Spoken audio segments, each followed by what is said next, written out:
Thank you. I couldn't have saved Lois without your help. I'm aware of that.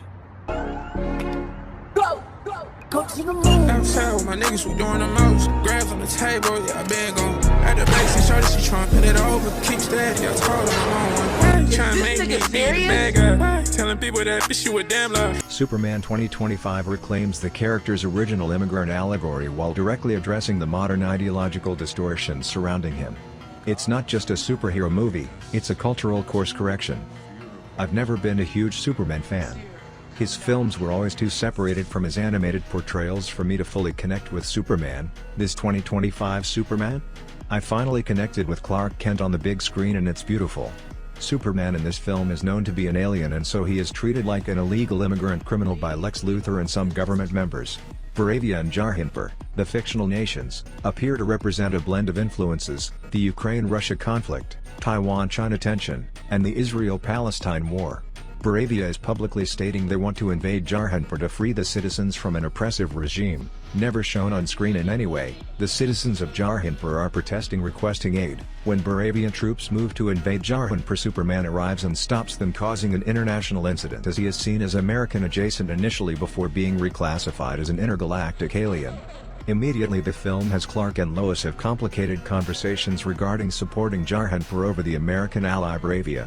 Clark Kent himself, an alien, empathizes with the citizens in the line of fire.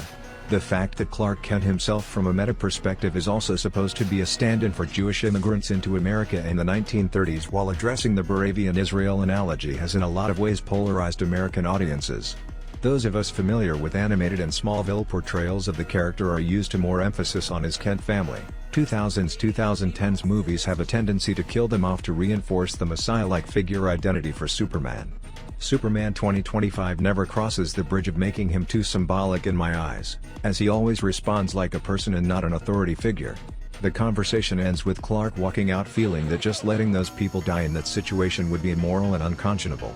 This idea is backed up by how Superman saves a dog, a squirrel, a little girl, a woman, a whole city block of people. It's also implied that he as Superman purchases food from vendors and has a rapport with the local business owners.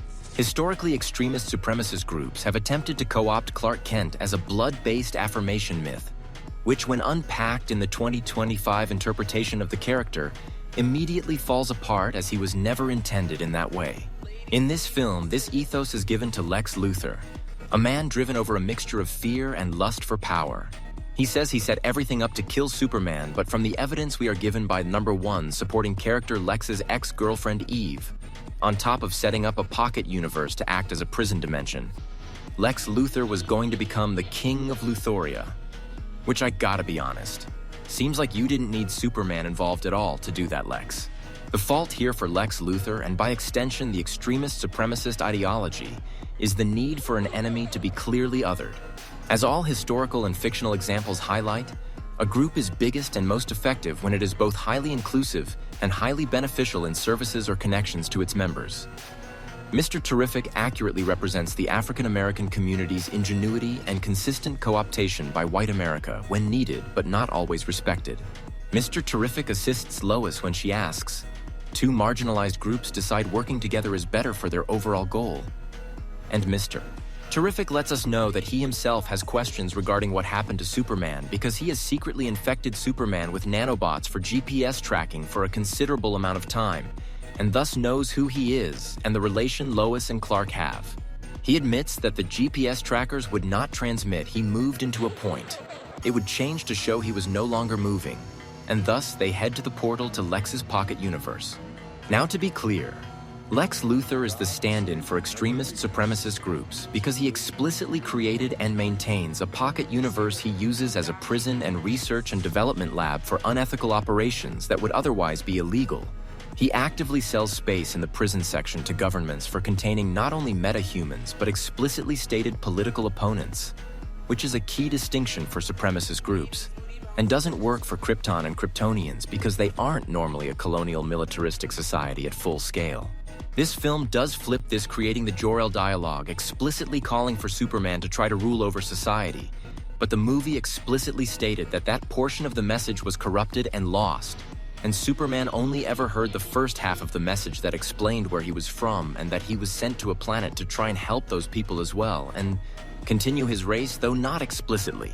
Because of this framing of the message, Lex Luthor tries to publicly expose Superman, and it, in the grand scheme of the movie, backfires as the world is assumed to see the video as Lex Luthor's doctored anti-Superman propaganda, and not an authentic depiction of the Kryptonian characters. In one of the film's more disturbing subplots, it's revealed that Lex has imprisoned several of his ex-partners as well, women who publicly criticized him, under vague security pretexts. It's a chilling nod to the red pill manosphere mentality that merges personal grievance with authoritarian control. The film doesn't dwell on it, but it's another sign that Lex isn't just a villain. He's the sum total of every modern supremacy myth, racial, political, and gendered, rolled into one. Guy Gardner, Green Lantern, is the modern centrist position, but wanting appreciation for his heroism. This creates the ability for him to be co-opted by either side, but currently the film highlights him as generally a good guy who is willing to show up and put in the work, and he just is comedically over-expecting praise. The fact that he and Hawkgirl both go to Baravia to step in and stop the invasion of Jarhanpur and kill the Baravian president by dropping him show that they are supposed to sit into the middle but lean towards Superman's position in the DC world politics currently. Great tonal consistency for Superman. Here versus Snyder movie, Superman did not cause the destruction of Metropolis in this movie. 10 out of 10 action sequences. The villain is clearly the villain and caused the majority of the damage and destruction. The actual story is 10 out of 10. I fully accepted just getting dropped into the film, and as a comic book fan, I really think it just feels rushed, and if it had an extra 10-15 minutes, it would have everything I need. So, the film itself is a strong 7, light 8.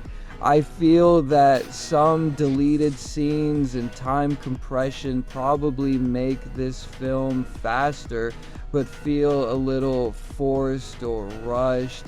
And the 130-minute runtime is already a stretch for GAs for a Warner property, so this is solid. Possible sequel idea, since this first film was mainly about can the world trust Superman, I feel the actual Superman 2 sequel will have some level of can Superman trust the world as its core premise. Like and subscribe for more content, or don't and fear missing out.